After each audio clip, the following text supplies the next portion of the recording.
Hello and welcome to Food for Thought. I'm Ramona Singh with you every weekend for a brand new episode of Food for Thought on Sundays at 10 a.m., 4 p.m. and 10 p.m. And joining me in studio is Y Media's group editor, Yudhvir Jaswal. How are you today? I'm doing good, Ramona ji. Thank you so much for asking. How are you doing? I'm doing fantastic. And you know, I'm very excited about today's topic. It's about spirituality and the spiritual path. And it's something that interests me, and as I've been going on my spiritual path. And so I want to ask from you, what do you feel about spirituality, and is it something you practice? I try to. I think I've learned this few years ago that there are only two mistakes that you can do as far as the spiritual path is concerned. The first mistake you could do is not starting that. The second is leaving it in the middle. Other than that, of course, there could be so many other things. So I do try to follow certain things on the spirituality path. What about you? Me, for sure, absolutely. And I think what's amazing about spirituality is that it's a personal process, right? It's not like, it's very different from religion, and we'll go into what that is. But spirituality is really your personal meaning to yourself, your soul, to the world, and just understanding how you're connected to things and to the divine or God. You know, whatever it is that you believe in, whether it's a greater source of power than yourself. And so it's a nice journey to be able to, A, get in touch with yourself and go inwards, because you end up realizing that things on the external will not make you happy as much as you going on the internal and getting to know yourself and getting to work out a lot of things that perhaps, you know, like we talked about the subconscious mind and the conscious mind. Your subconscious gets programmed for the first 7 years of your life based on your surroundings, based on where you know, the city you live in, the family you're raised in, your gender, all of that identity that you take on, and sometimes you don't question those things. So it helps you get in touch with that side of yourself. There's a shadow side. There's so many different things that you end up learning about yourself, and that also changes your perspective about the world. And so it's a nice process, journey, although at times it could be difficult, but it is definitely different than religion, where religion is more of a community-based. It is based on the teachings of, you know, a leader of that religion, or the person who brought about that religion, reading the religious textbooks, understanding what it means, going through the rituals and how to apply it into your life. And where that's different from spirituality, where it's your personal understanding of yourself and the world and your connection directly with your higher self and your creator. Of course, as you were mentioning, you know, you're right. Spirituality is a very integral part of my life now, as much as it was earlier as well. But I think it has changed my whole perspective, my whole thought process about life. And it has brought a lot of calmness, it has brought a lot of peace, and most importantly, it has brought a lot of happiness and a lot of satisfaction in my life. I'm a lot more grounded now. I was very, very different. When I was a child, I was very different. In my teenage years, I was very different. And I think as much as the spirituality, I started practicing it a bit, I'll still say that yes, it has brought a lot of change in my life. You're talking about religion. Of course, you know, religion has that sort of base. But spirituality is a bit different. How I look at religion or spirituality being different, I think spirituality has all the common denominators. And in my life, as much as my base, I would say, would be the religious aspect. That's my base. It'll still be my base. When my parents, you know, they got baptized as per as Sikh religion, we call it Amrit Shakya, right? And I was quite young at that time. And then our systems changed at home. We all turned vegetarian. And so many other things which has certainly helped in my life when I went to college. As much as, you know, when you're in your college, especially you're in your hostel, there were people who were, you know, drinking. I stayed away from drinking, smoking, not eating meat, and of course not so many other things, drugs as well. So that really kind of helped me in keeping myself on the right track. But then, you know what, we think, okay, if I'm not drinking, if I'm not eating meat, okay, I have the best character in life. But no, this could be a part of your character. But character building is something else. And that particular base, the spirituality gave me. And up until a very long time, I never realized that. I was very ambitious. Spirituality has turned me from being very, very ambitious. You see, today's the aspirational curve is rising for our new generation, and it was the same happened with me as well. We talk about ambition, we talk about passion, we talk about growth, we talk about money. All these things that we talk about, somewhere they bring in restlessness.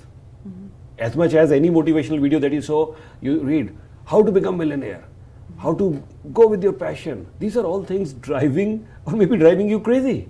Yeah. You got to ask yourself, are these things driving you, motivating you, driving you crazy?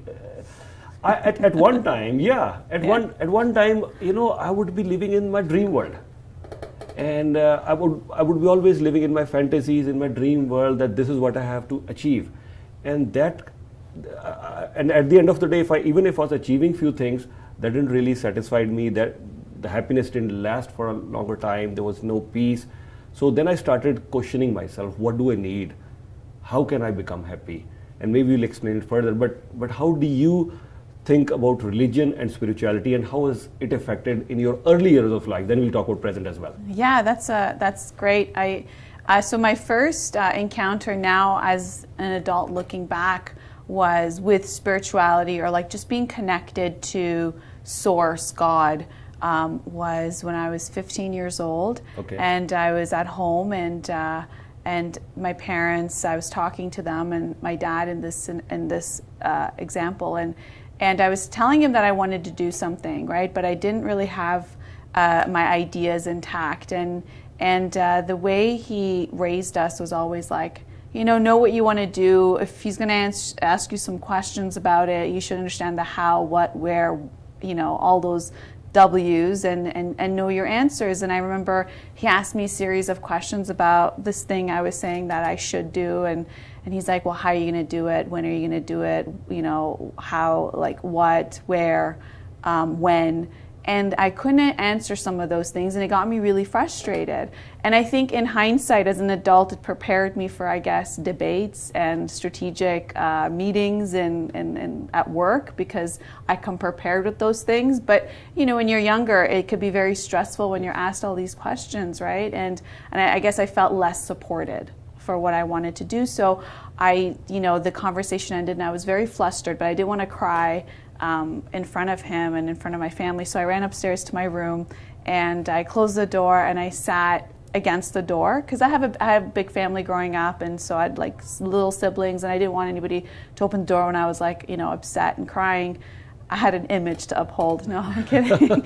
And so I was sitting against the door, and I was just crying, and I was filled with frustration, right? And I'm not sure if I was frustrated with myself for not knowing the answers, or with him for putting me on the spot. But then, as I had my eyes closed, and I was crying through, like tears were coming out through my eyes being closed, and then all of a sudden I had this like sense of embrace. Like all of a sudden the sadness or the frustration, all those like negative feelings went away, and I felt like love, and just it was like a massive embrace. For a bit, it felt like it was like an out of body experience. I was not in my room and in that scenario, and I had this beautiful sense of peace and love, and I was like, that's God. Like, it was just so intuitive of me to be like, yeah, that's God. I just made a connection. And so I was just so happy, and so I'm very grateful for that experience, because it was the first time where I saw that connection. And you know, I grew up in a house where like my parents are from different ethnicities, different cultures, different languages, different religions. So, you know, I came in a household where there was all of that combined, and then of course living in different countries, and then coming to Canada as well. You know, you question what's identity. So I think spirituality was great for me, because it was like, oh, that's God, right? That's God that I hear about. And it was, okay, here's my connection directly. And I understood that like religion was something that is supposed to help you build that connection with God, right? Through the rituals you go through the understanding of what God is, and you know what you're supposed to do to be a better human being, for God to be pleased. You know, in some religions, I would say. But this was like, hey, like I found the connection, right? And so it was very interesting, and a very memorable experience for me. Yeah. You know, I had similar experience, and why I could comprehend that when you just said, yes, you had an image to project about a tomboy image, I guess. I did, yeah, Did you? absolutely. Well, yeah, because we were 4 kids, and I was the second. And so there's 3 girls, and then the 4th one is my brother. And I guess my dad wanted a boy early on, so he treated me like, you know, a son. So he'd buy me toy cars, and like I used to play sports, run around, and I used to be very active. And I guess that's where my nickname Ramon came from. I guess that's a masculine nickname. But yeah, so you're right. There was that image to uphold, but also because you just didn't want to look like you're upset. But yeah, that's neither here or there. Okay. You know, I had similar experiences growing up, as much as my parents wanted me to, you know, really follow certain principles, certain rules, as much as, yes, I did agree to them, because once they got baptized, okay, I will not eat meat, no drinking allowed, no smoking, everything, that is fine. But I had a question that, okay, if you're telling me this is the path to, you know, mukti, moksha, or achieving God, then why this is the only path? My question, and why do I have to confine to all these rules? This was my question early on. And are you trying to tell me that if I only follow this religion, this is the only way to achieve God, or this is the only way where God will be happy? On one side we say God is universal. On the other side we say this is the only path. Then does that mean there are other people who are following different religion, they will never attain moksha or mukti, or they will never be any awareness for them? How come this is possible? Or even there are other religions, if they are following, and when I started studying a little bit about other religions as well, so till a certain extent, maybe I could be wrong. So then I realized that every religion, at least there is one thing basic, that they have certain principles. Do not do this and do this. So my question was that why certain set of principles? Do not do this and do this. Why is that? That was my question. Second thing was that, yes, there were so many other questions which I would relate to science as well. Maybe I didn't find the right answers. They would be right answers. Maybe I didn't find at that early age. And I'm sure a lot of youngsters who are watching this program, if you're in your teens or 20s and 30s, I'm sure you, just as you had your questions in your 15s, and you had that overwhelming moment with you. So I was also overwhelmed with all these questions.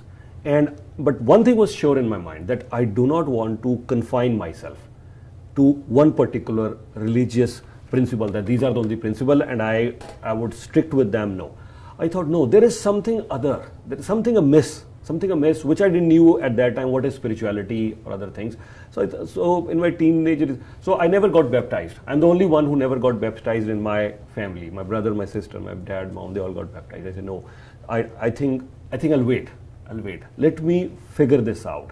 So as much as they wanted me to follow a certain path, I didn't do that. Eventually I realized religion is great. It can give you a very good base for your life. That is where you can draw your morality, your moral values from. Religion is great. But then spirituality is the common denominator. Spirituality, like if you are compassionate, what does it have to do with any religion in particular? You could be a Christian, you could be a Hindu, you can be compassionate. If you are making sure that you are kind enough, you're soft spoken, you are full of love for others. All these things have got nothing to do with being in a particular religious section or being a particular section of society. So that's where I realized this is what spirituality is. That's very good that you say that, because in religion some will say that you should give donation X percentage of your income, you should donate it, or you should have acts of kindness. That is the religious way of saying how to be a good human being, for example, the morals aspect. But you're right, compassion is what comes through spirituality, understanding that we're all connected, even though we may identify as different in terms of nationality or ethnicity or religion, but we're really connected. So as you said, compassion is what makes you understand what that means, that it's a soul-to-soul connection, right? Regardless of the physicality of the external world, and that is the spirituality. Yeah, like in Hindu religion they say Vasudev Kutam. Vasudev Kutam means the world is your family. That is what they call the Vasudev Kutam.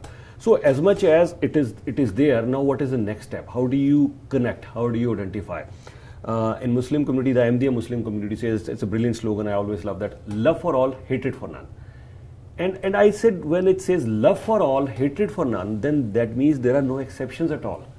I cannot make any exception out of it. That love for all, hatred for none. So I cannot say I love 7 billion people except for these two because I don't like them. No, love for all. Yeah. Love your neighbors. Christianity says this. So whether it's a message of love, peace, or considering this as a whole family from any religion, but how do we actually practice that? I think that there comes the spiritual aspect of it. How do we evolve as a human being? There comes the spiritual aspect of it. Absolutely. And so what I want to talk about is spiritual awakening, right? Okay. And some people get triggered to go through a spiritual awakening, whether it's through some hard times they have in life, whether it's based on a trauma, divorce, accident, loss of loved ones, midlife crisis. So sometimes that could trigger a spiritual awakening for people, where you start asking yourself questions like, how am I living my life? Right? Do these things, does my job, does my life, do my circumstances have meaning for me?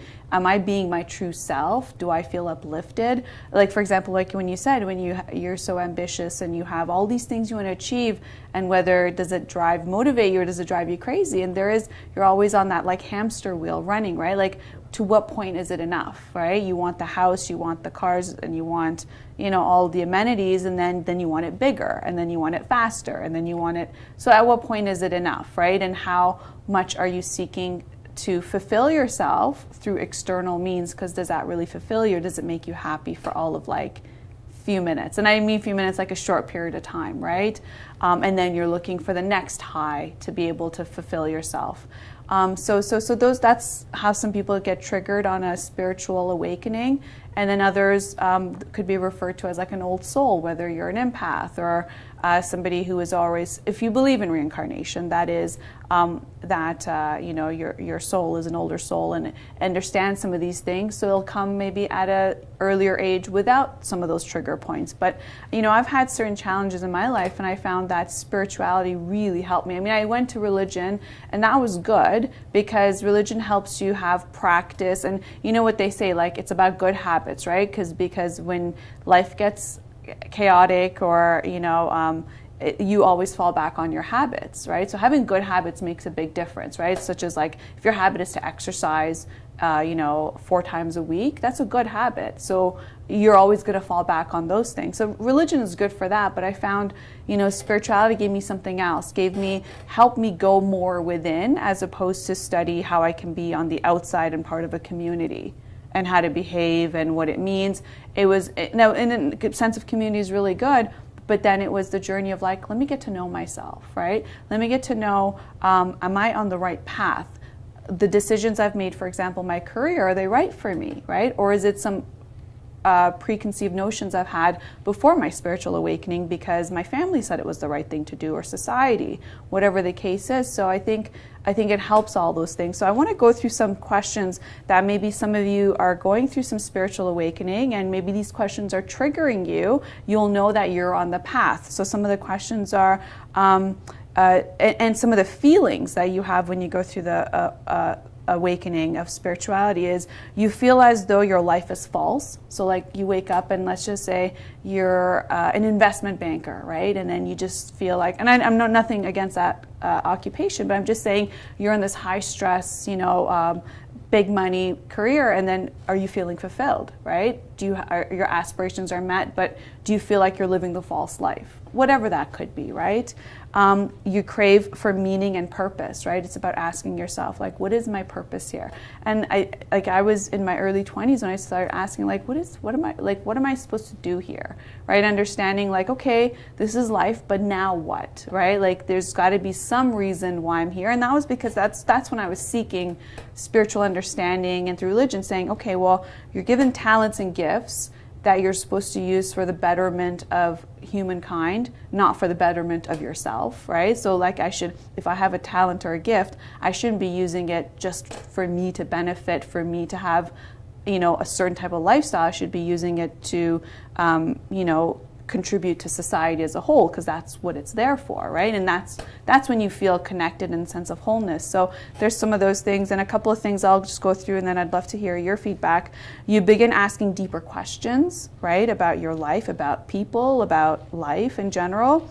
You realize that a lot of what you've been taught is a lie or false. Like, for example, you know, your idea of success, right? What does that mean? Like, are you supposed to live this way? And even some people like choose who they marry because of idea of success and what it's supposed to be.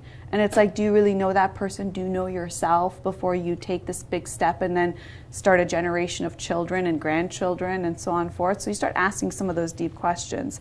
And sometimes through this journey, you could feel lost and alone because maybe you may stop identifying with what's around you, maybe what you and your friends talk about, maybe what you used to be into.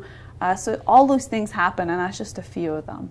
Brilliant, brilliant. I was really enjoying all this precisely for the reason that yes, I did ask quite a lot of those questions to myself as well, and you put that very nicely. And this is what we talked, you know, in an earlier episode as well.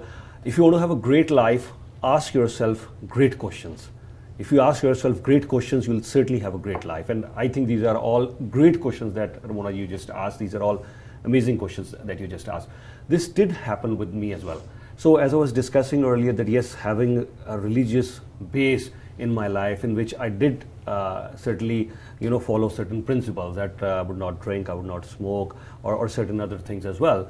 But then with my ambition and with my passion, as much as follow your passion, be ambitious, think big, do something big, all these things I was aspiring to do. And the moment things started falling in place. Suddenly came a time in my life that yes, things started falling in place. My business was almost on autopilot. It became good. Fun. I started sharing some sort of fame as well, some financial success as well. Everything started falling in place. Everything is good. But precisely that was the time. Precisely that was the time. And interestingly, my wife, Preeti, she kept on asking me all these questions. Like, you're following your passion. Great. But you work so hard. Great. But are you really living your life? That was her question. As much as I wanted to listen to her, but here I was driven by the passion, driven by my ambition, that I would say no, it's not the time for me. There's enough time. I'll live my life. I'll enjoy my life later on. I'm focused. I don't want to lose my focus. I don't want to lose my focus. I'm focused on something. And then suddenly things started falling in place. You know, when things started falling in place, before I even had a complete success of my business or other success, there started a feeling. The feeling crept in that is this really a want? And 5 years, 10 years, 15, I had a clear vision. We talk about visuals. I've been talking about visualization so much. I talk about visualization. I talk about vision so much. I talk about asking this universe so much. And I was doing all this.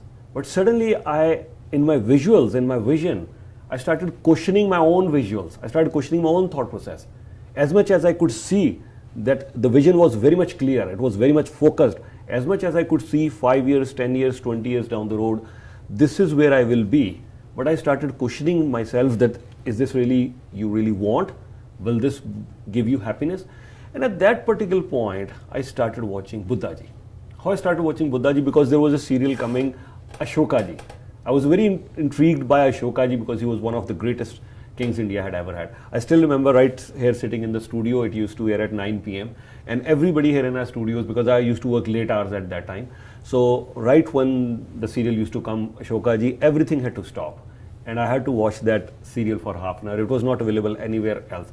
So I'd watch that serial, Ashokaji. That's how it started. But Ashokaji was more about a king, conquer, and that basically, you know, supported my ambitions. Yes, following my passion, expansion, and all these things.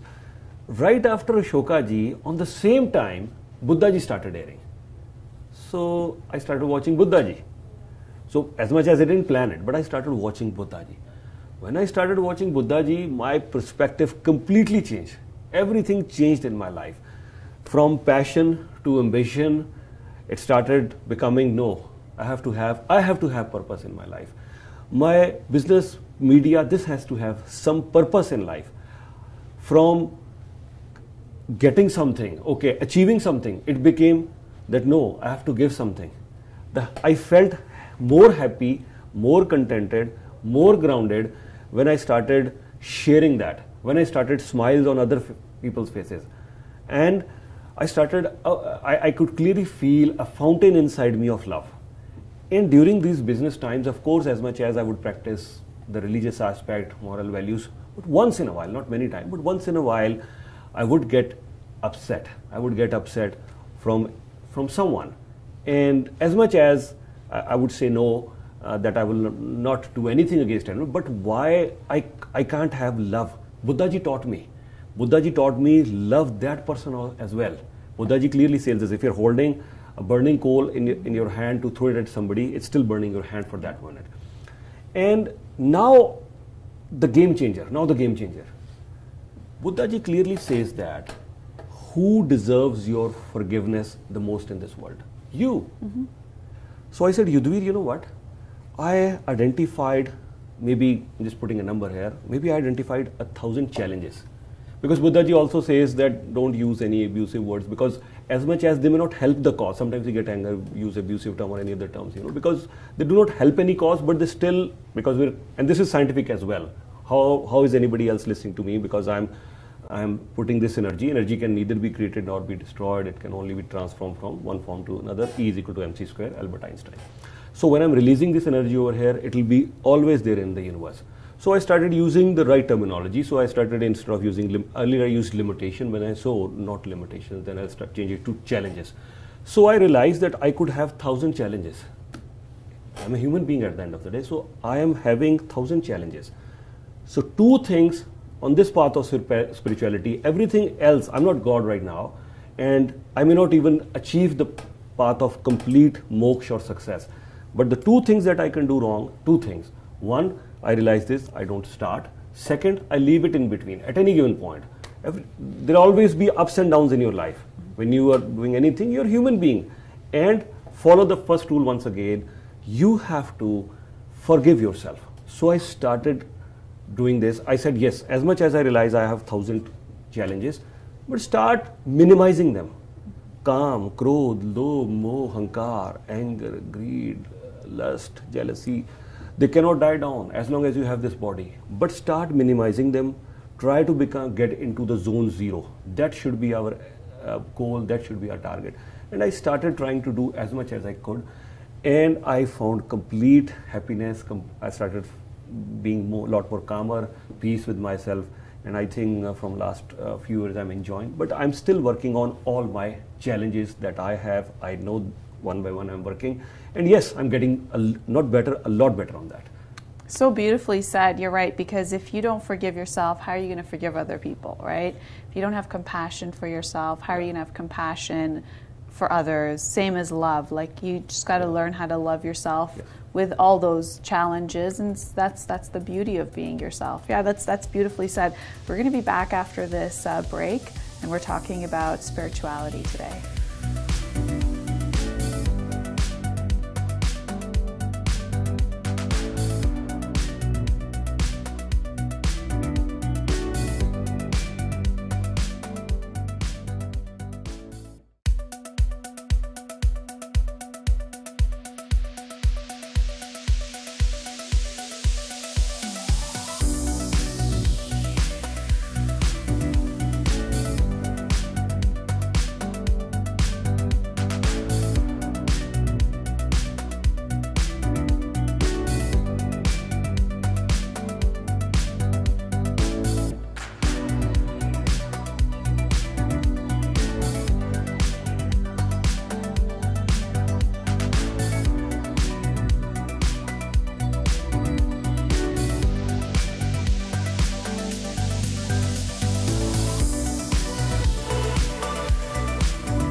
Hello, welcome back to Food for Thought. I'm Ramona Singh, and joining me is Group Editor Yudhvir Jaswal. And today we're talking about spirituality, and now we're talking about how you go through the spiritual awakening and how you should nurture the spiritual growth. Yeah, thank you, Ramona ji. Thank you for inviting me. Thank you so much, and I'm sure our listeners and our viewers are enjoying the session. I hope so, because I think it's a fantastic conversation. It's something I'm highly interested in. So thanks for sharing your opinion and your experiences with me.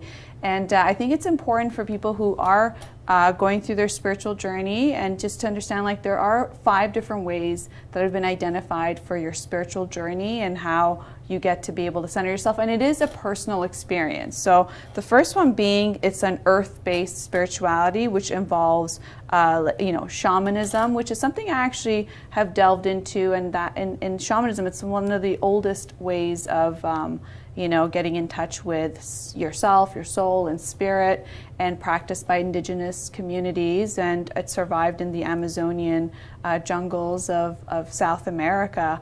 And essentially, it's being one with nature and understanding that everything is alive and is saying something to you, and there's a message.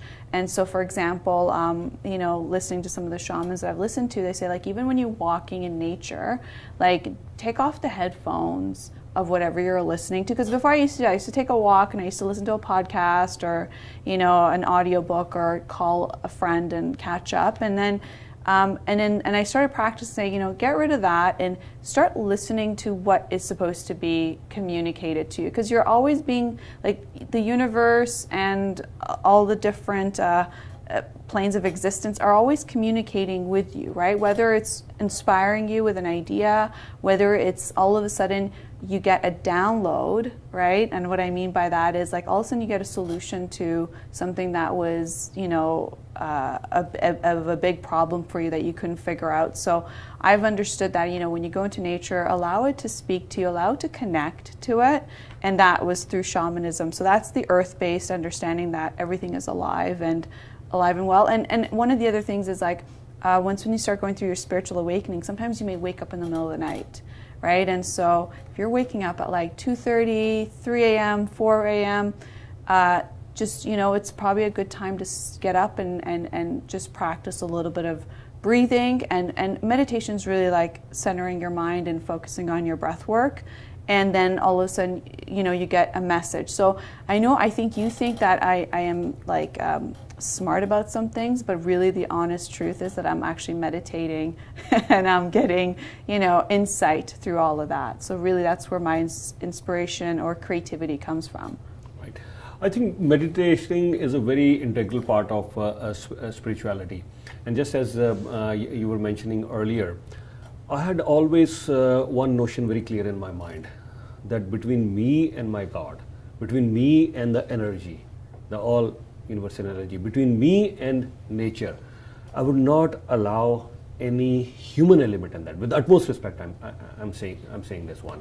As much as I would want to learn from many people, but I always wanted to, and I think I'm glad that I made this decision very early on in my life, that I'll have a direct connection with the energy. I'll have a direct connection with the God. I'll have a direct connection with the nature.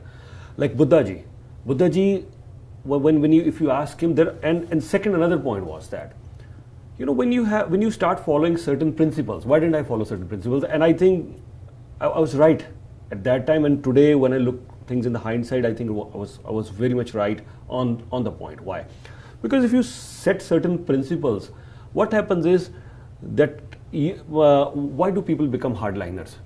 What is the difference between you, Ramona ji, and the Taliban ideology? The only difference being they have a set hardline ideology that you have to confine to this. Women have to wear this. Why women have to wear this? What difference does it make to a human being? What difference does it make to your religious or even spiritual journey? There are millions other women who do not confine to the Taliban ideology. They do not confine to that, but they could be much better human beings. So these things not really allowing any human element. Yes, I could learn from so many people, and I learn from everybody. I learn from everybody. This is part of my spirituality. I learn from every human being. I love every human being. The fountain of love is flowing all the time. But my direct connection to the God, the answers that I'm seeking, it has to come directly from that energy, directly from that learning. And that has helped me a lot in changing myself, evolving myself.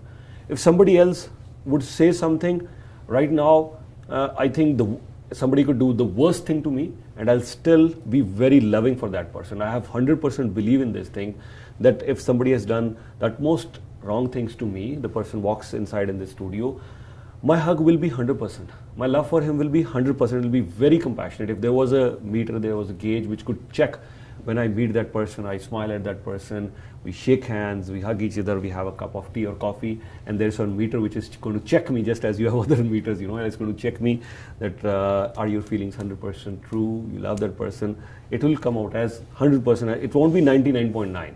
I've tried to train myself, I try to groom myself that way. Yeah, I think there is a gauge actually. Remember that Hertz model that we showed a few weeks in a previous episode? Okay. And it's about what you're vibrating. If it's on low vibration frequency of like hate, all the different feelings that you're feeling, such as sadness and regret. And then there's the neutrality, and then there's love. And so when you're feeling love, your Hertz vibration is at a higher frequency, and so when you're feeling that, you'll notice the rest of your day there's going to be more love coming your way, because now you've aligned yourself. So it's good that you're feeling that way, and you're probably having all these positive experiences throughout the day. Amazing, and I would like to at this point thank you for highlighting a very important part, which as much as I realized it, but Ramona, you articulated it so well. Before that I didn't realize it that much. That as much as I was, in my life, there are so many good souls started coming to my life. Not only they're coming to my life, but they're also sticking around. Mm-hmm. So at maybe if I 15, 20 years ago, and this is with business as well. Personally, I've built very good relationship with my friends, with my relatives, with so many other people. But on the work front as well, I think I started evolving as a person, and I started attracting all those beautiful souls which you articulated so well. And now I'm realizing this. And how could that happen? I think everything started changing. When I was desperate, I was restless, but now I'm grounded, I'm easy, I'm calm, and everything is happening by itself. The business, the financial aspect is being taken care. I feel as if everything is happening by itself. It reached a point that if I think if this thing happens, it would happen. And I stopped thinking like that. I became so overly cautious that should I even think about something, because they always say this, think before you ask something. Think before you ask something, because it might happen and you may not want to regret that. So I even became reluctant of thinking about something that, okay, if I think this thing will happen. So it reached a point. And today I think I'm so much enjoying these last 8 to 10 years of my life. As much as I was happy all my life, but I think these 8 to 10 years I'm really enjoying. And I think the spirituality aspect, the Buddha-ji aspect, the Preetji's thought process, and especially I'm so grateful to all the people around me. I'm really enjoying this time of my life. So I want to go into the heart-based spirituality, because this is your strength and this is what you're talking about right now. It's based on devotion, prayer, gratitude, letting go, right? Such as those feelings of animosity or any of that negative feelings for someone else, letting it go. Unconditional love, which is what you're speaking of. Cultivating compassion through everything you do. Finding life purpose.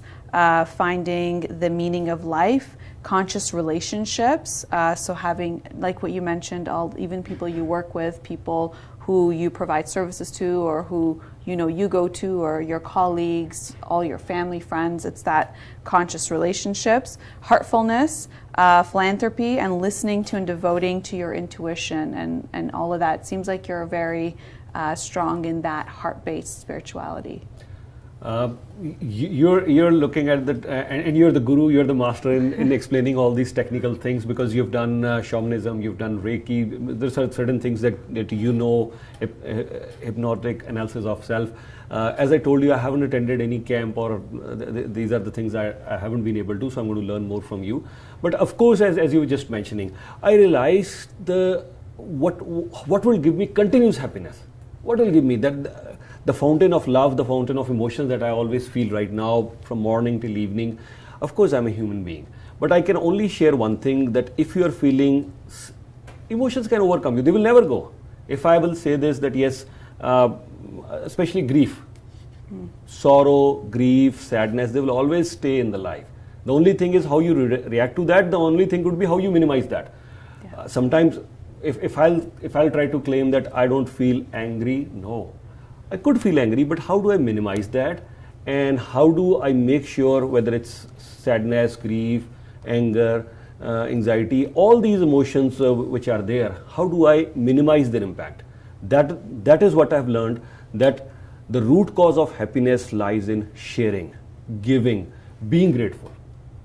So if you have anything happening in your life, if I've felt this way, the root cause of happiness, being grateful, loving unconditionally, and making sure that you try to bring smiles on other faces. That's going to give you unconditional love. That's going to bring back unconditional happiness to you in your life. And if I may point out one thing that you had shared with me earlier, and I think it's great for the audience, our viewers and listeners to know, is when you said your life became, everything started happening, and if you thought about something, it would just happen. Great people started coming into your life. And you were saying at first you were very ambitious, and all of a sudden you decided to enjoy your life, and then all of a sudden all these good things happened. I think the key thing there was that you were no longer attached to an outcome of something. Yes. You were no longer seeking a desired outcome that was far away. Yet you said, you know what, I have everything I want right now, and I'm just going to enjoy the moment and be grateful for what I have. And that's when what you were seeking started coming without resistance. Is that fair to say? Thank you. Thank you for articulating it so well. And I'll also give you the reason for that. Because when I started this thing and listening to Buddhaji, I wanted to answer two questions. As I was just mentioning, ask yourself great questions. I wanted to answer two questions to myself. I wanted to once again ask that Yudhvir, throughout your life, if there was one slogan, my friends, my college time, Preji, they all remember, Yudhvir as a youngster, one word, think big. I'm going to do something big. That will come later on. If they would ask me, what are you doing? Think big, do something big, do something out of the box. Throughout my life, I thought my ambition, my passion, thinking big, my visualization, my thought process, I'm a director, I'm this, that is going to bring me happiness. But at one point I realized, no. As much as things are falling in place, but this is, okay, I still started feeling back. You used a very interesting term, what's the next high? Okay, I reached a point, what's the next high? But during those highs, there is a vacuum in between. It's not continuous, no. The fountain, I wanted to enjoy that fountain, that's not there. So I asked myself two questions. One, what is going to bring me happiness, which I just mentioned. But I also asked another question to myself. What brings grief to life? I don't want to be sad. Yeah, I want to be happy all the time. I said, no, I don't want to, no sadness, no sorrow. So I also wanted to ask this question to myself, that how is it possible that I don't have any sadness, any grief, any sorrow in my life? So these are the two questions I started asking myself. And as much as I always knew one thing till a bit, that attachment is one area where you become vulnerable. So I had this thing very early on. I'm very attached to my parents, friends. So I thought, yeah, I started figuring out. Yes, we dwell more a little bit on that one. Attachment, anything that you get attached to, that will become the root cause of sorrow one day. Anything that I said, no, but I'm attached to my parents. I started asking, how do I figure this out? I'm attached to my parents. So is this the cause of? No, that's the cause of happiness. That's a source of inspiration. But I'll use another word. Anything that is perishable, that will be the cause of your sadness. So anything that is perishable, whether it's business, whether it's fame, anything. So anything that is perishable and you start getting more and more attached to it, that will become the cause of sorrow. I said, oh my God, now I realize. So as much as I'm still very much going to be attached with the people that I'm already attached, so I would love them, but not trying to hold them. My parents, my wife, my brother, my sister, my friends, no. That sense of, possessiveness, you have to let that go. You're loving them as much as you love everyone else. You feel the sense of responsibility. I feel sense of responsibility for my parents. You should feel sense of responsibility for your family immediately, for your friends, for your co-workers. Feel the responsibility. But don't get too over-possessive. Don't try to hold them, because yes, eventually, everything is perishable. Whether these are relationship, your parents, brother, there will be a time that yes, we have to part ways. And on that note, I said, Yadoo, you know what? That think big, that create big, the passion, the mission, and all these things that you're trying to achieve, they're all perishable.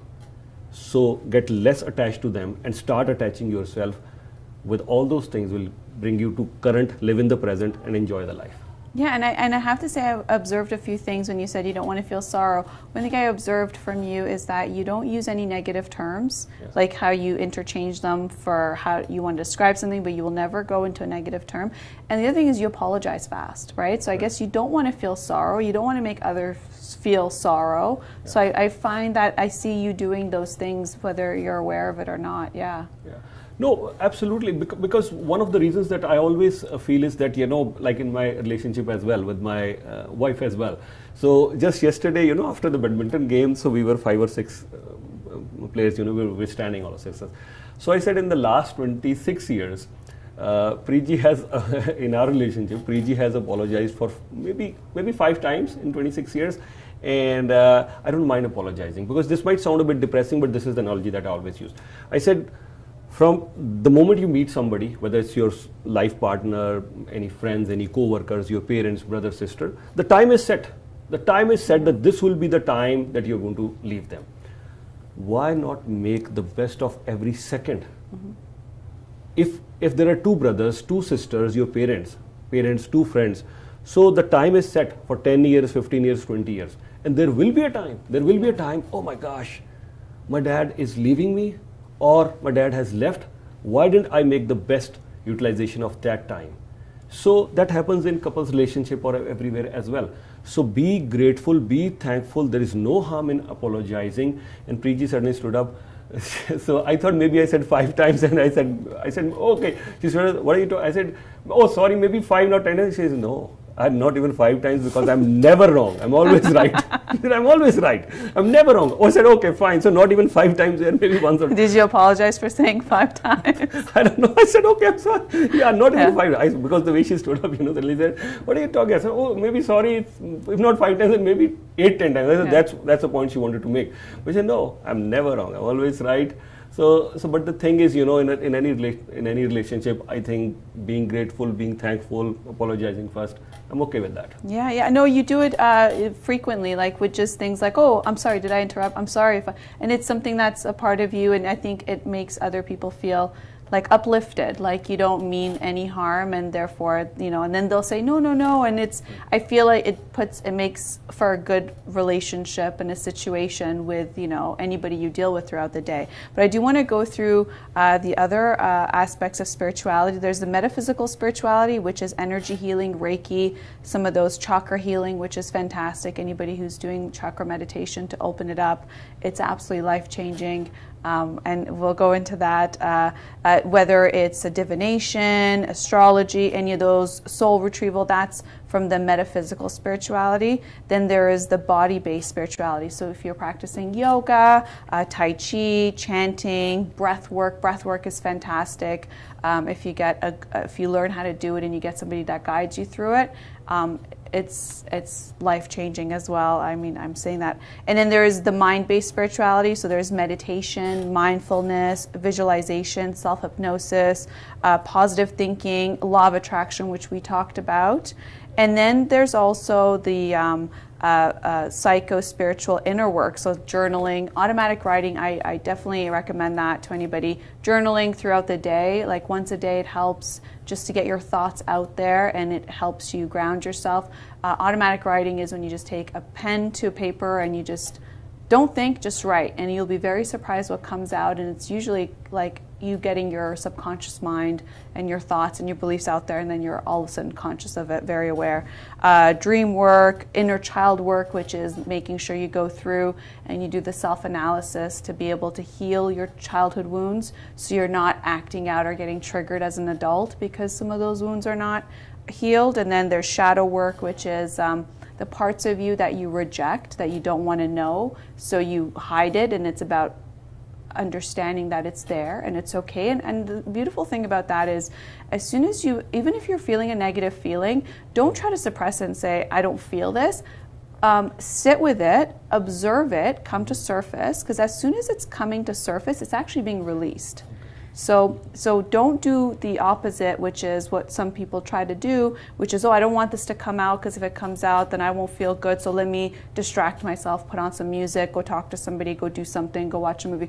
Don't do that. If you're feeling something, allow it to come to surface and observe it. You don't have to be attached to it because your mind is not your feelings, right? Your mind is just observing. Remember we talked about all the different rooms in your head? So this room is right now, you've opened up this room to, it's not happiness, but it's something that's coming to surface. So as you allow it to come, you're releasing it out of your, like the energy is leaving and you're letting it go, and also it'll have a nice impact on your mental well-being and also your physicality, because a lot of pains and aches that come into your body is because of unresolved emotions that you're not allowing to come to surface or to release and to deal with. So what'll happen is you'll get the joint pain, you'll get the stiffness, you'll get and a lot of people will say, like healers will say, it turns into disease after a while. So you have to be able to allow those to come to surface.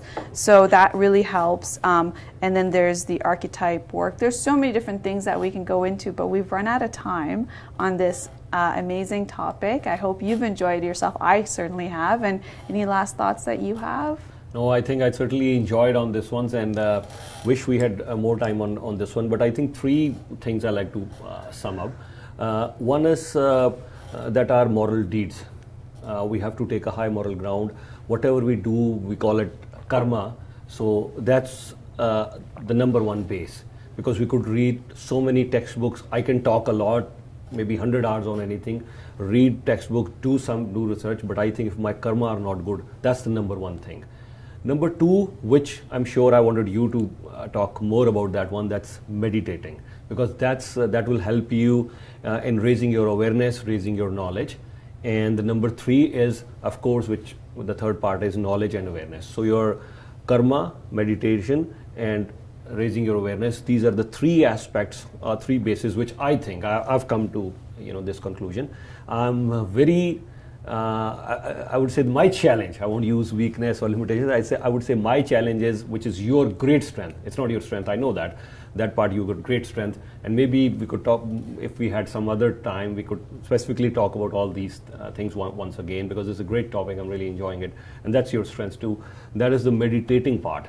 How does meditation help you? I know how does it help you, but anything that I've talked up until now is through my experience. So I've read a lot about meditation. I've experienced very minimal part of it. So I don't want to talk about that one. I would let you to talk about that part, because you've been meditating. But of course, the karma part and the awareness part, but all these three things are linked. Your good karmas allow you to meditate better. And when you're meditating, it raises your knowledge, your awareness. And your awareness and your knowledge will help you get into good karma. All these three things are connected, but maybe you can do some other day. But I definitely want you, because that's your strength, I've realized that, to discuss a lot about meditation, self-hypnosis, how do you work on your mind, and so many other things that you've been practicing. I want to listen to that as well. Absolutely. We'll actually do an episode on that, but I do want to say the first time I did to try meditation, I went and did Vipassana, which is a 10-day retreat and it's also here in Ontario as well. That's where I went into Northern Ontario. No, not Northern Ontario, just like a short distance north of GTA. And there it's 10 days where you don't have your telephone, you don't have reading material, you don't make eye contact, because what it's teaching you is that your mind is always in the past or the future, and it's a negative thought or positive thought. So by not making eye contact, you're not going to create new thought. By not, reading something, listening to something, writing, and speaking, that's not going to create new thoughts. So it's about being mindful, about being in the present through breath work, and you do that for 10 days, and that's another amazing story that I will share definitely on another episode that we do together. But it's great because I think through meditation, and just to sum it up, one thing I learned is my external world is a mirror of my internal beliefs. So that was something I learned through meditation, that so if I was ever disrupted by my external world about one aspect of it or another, I realized that no, those are my belief systems. That's what I actually thought. I wasn't aware that those were my values or beliefs that I'm watching play out. So I realized that if you work on the inside, then the external world around you just becomes a reflection of that, and How so you much- can change it. How much time do you meditate? Is there a time frame of that, and how much time do you personally meditate?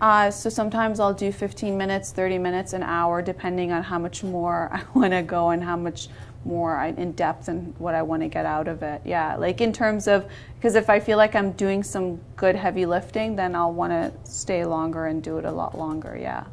But it's been helpful, and we'll definitely do an episode on that. That is all the time we have. Thank you for joining us for Food for Thought. It's a brand new show only on Channel Y, and thank you again for everything you shared today. Thank you, Monaji. Thank you so much. It was a pleasure. Thank you. Thank you.